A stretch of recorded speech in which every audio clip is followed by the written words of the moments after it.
on the head, and the little service book I have says to put the smooth side of the gasket towards the cylinder.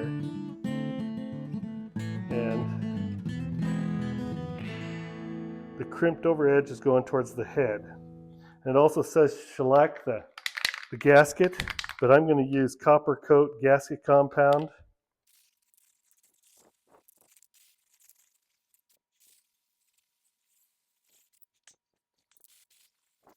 Spray it all down pretty good. And then put the smooth side to the cylinders with the crimped over sealing ring to the head.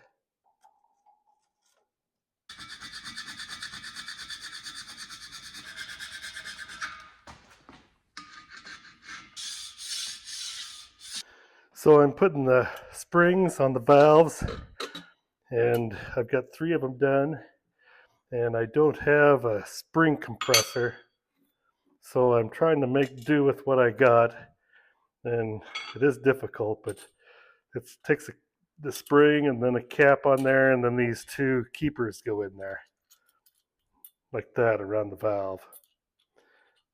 So I will attempt to try and get that on there.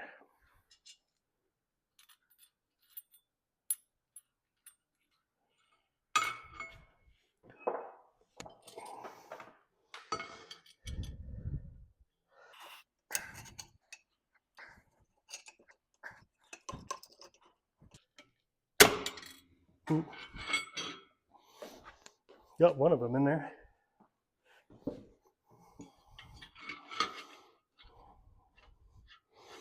It's probably a little hard to see what I'm trying to do,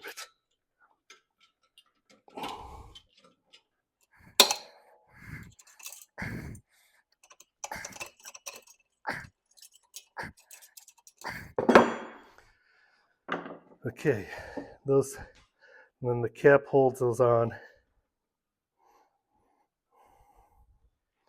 It'd be nice if I had a ring compressor. I had a question about how I clean everything up, and on the gaskets matting surfaces, I use this carbide carbide edge scraper,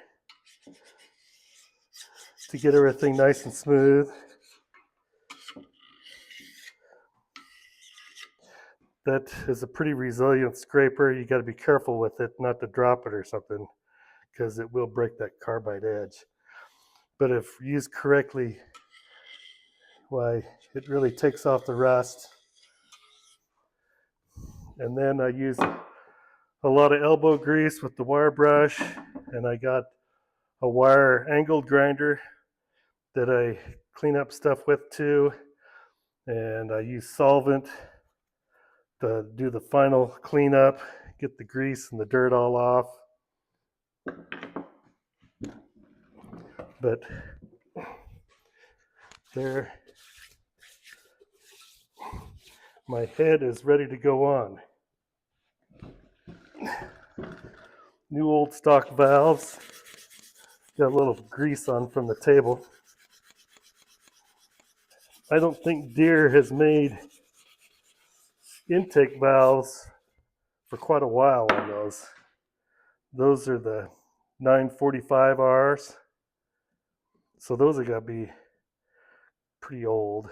The exhaust are the 944s, and I think they just went to using exhaust valves on all the valves back in like the 80s. So I did find 2 exhausts and two intakes and 2 exhausts to put in it. Also, it takes me probably a couple days to clean up all the parts to do one video. So there's a lot of cleaning that goes on that you guys don't see on the video. But that's all ready to go. So we'll move on to the next step.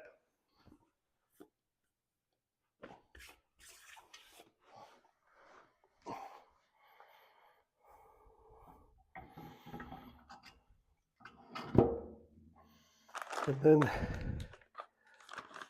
put a, a lead washer on each bolt.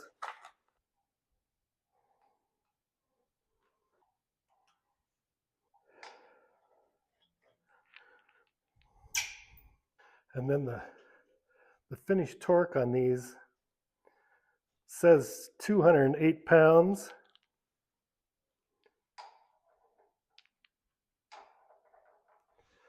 So I'll give it at least that. I've heard other guys say you can give it quite a bit more than that.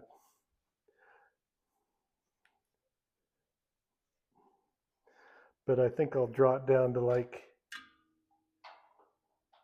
210 to 220 and then let it set overnight and then come back and draw it down again.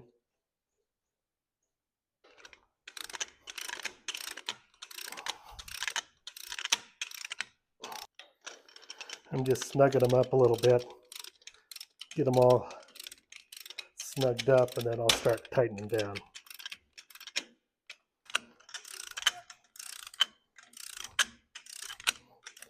The book also says not to use too heavy of oil when you oil the valves.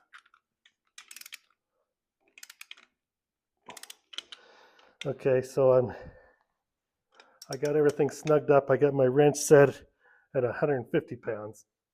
And you want to kind of alternate from the center out.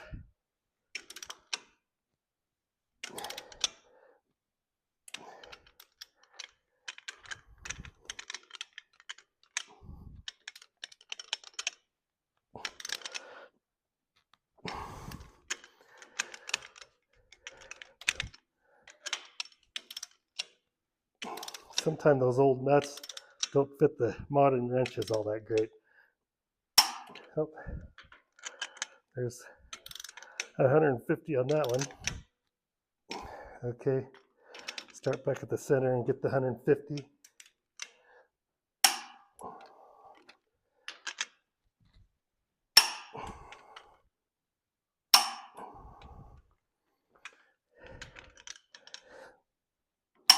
Okay, now I'll set it up to 175 pounds and go through the sequence again. Okay, now we'll go to 200, go around again.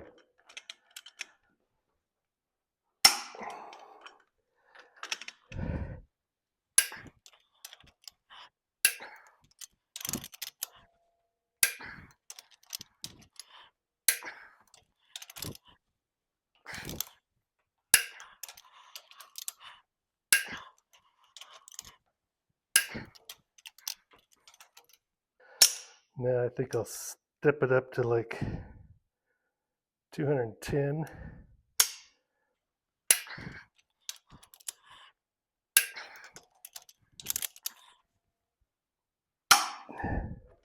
And there's 220. I think you'd probably go at least 250 to maybe even 300 on them, but I'll leave that for overnight, come back out and go around again at probably 225.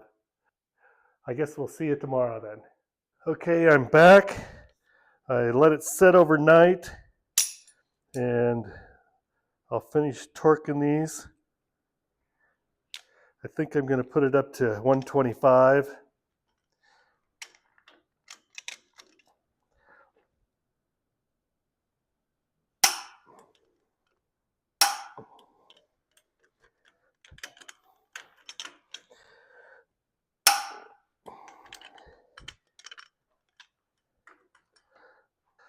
Okay, now I'm ready to put the rocker arm assembly on. Okay, I've got the push rods cleaned up and in there. And I got to put a little oil back in the followers so that they're not dry.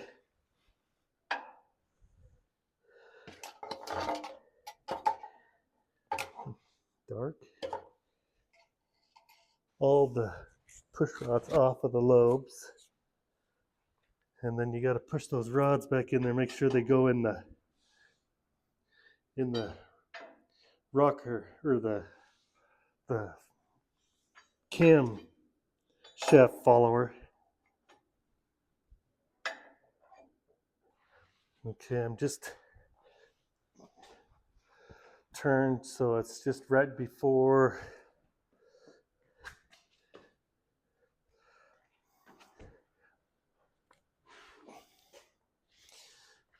the left-hand exhaust opens right here. So they're all off the lobes. Now I'll switch over and work on the rocker arms. So I'd rebuilt this a couple years ago. It's just been laying around for me to get this project going, but I didn't have the early version of the oil pipe. I just had the later one, and I think I'm going to switch that out. A lot of times in the old ones, these little oil pipes that stick in here, they're supposed to put oil right on top of the valve. They will actually catch the spring or the cap of the spring and cause the valve to stick. So I'm going to replace that with just the one that just had the pipe. Gotta go the other way.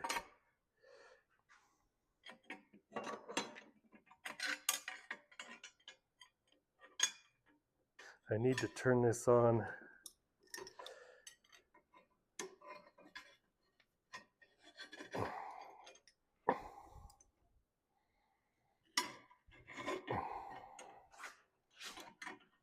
I guess that maybe it'll come through there. I don't know. Well, yeah, it will.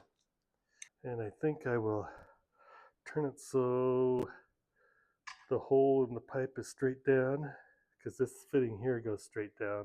So I've got the fitting oriented like that on the tractor, and then the bottom of the oil that comes out these cotter keys will drip out of here on top of the valves.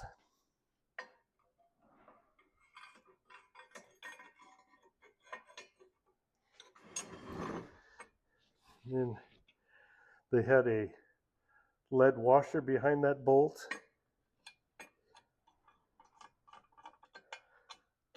Now it should be ready to go on. Get my gasket, and I'm going to oil this up. I've already oiled the valves. There's a little weep hole in each one of the top of the guides there that you can put a little oil in. I worked them back and forth to work the oil in so they don't stick. And then I'm going to put some in these rocker arms.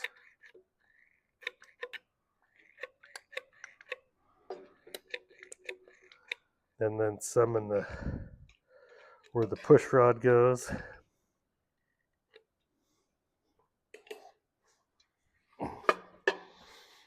And this will probably leak out all over.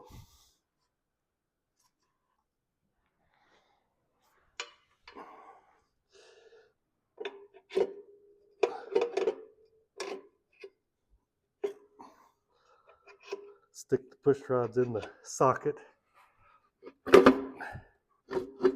Get your gasket lined up.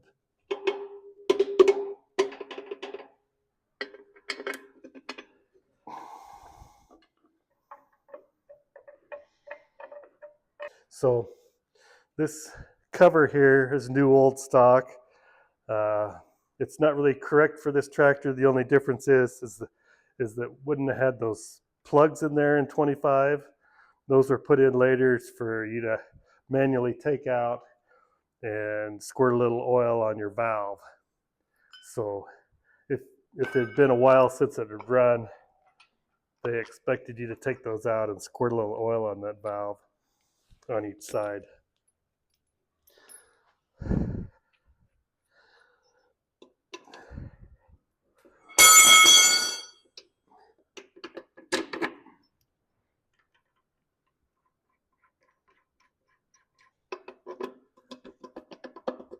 That gasket's got to be able to go up and down a bit.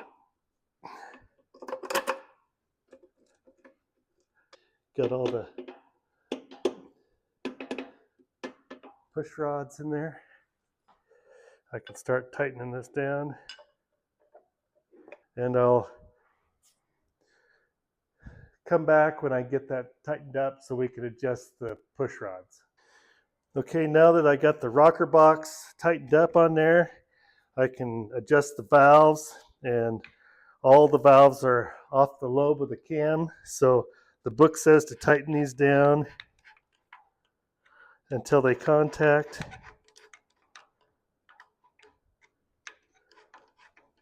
And then turn them off a half a turn. Okay.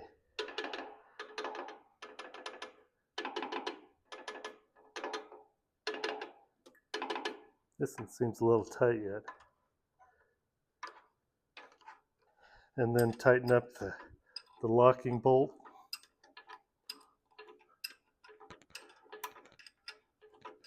All the pieces inside the rocker box are new. The arms, the rocker arms, and the screw adjustments, and the shaft, and the springs, and the spacers. All that's new. The only thing that's not new up on this end is the push rods. I only got one new push rod. The other three were used. I'd like to find three more, and I'd probably put them in. All you have to do is pull that adjustment screw out, and you could thread a new one in. So we'll see if everything works properly.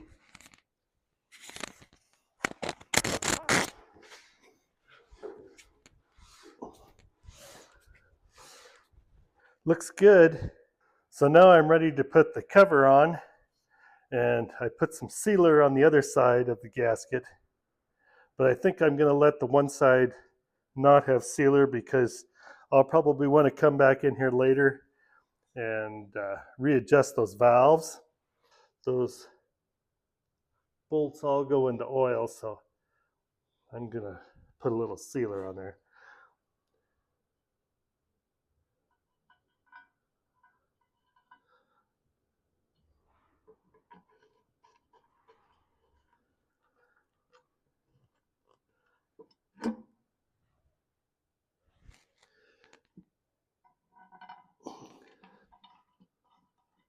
That cover isn't new old stock,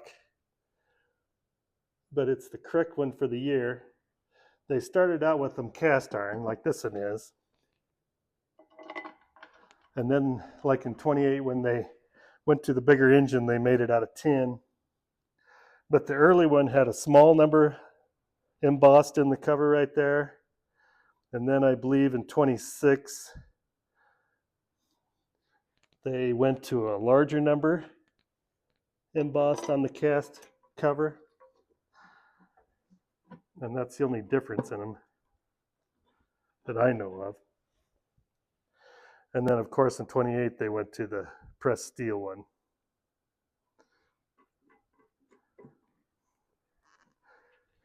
So I'll tighten those down later with the ratchet.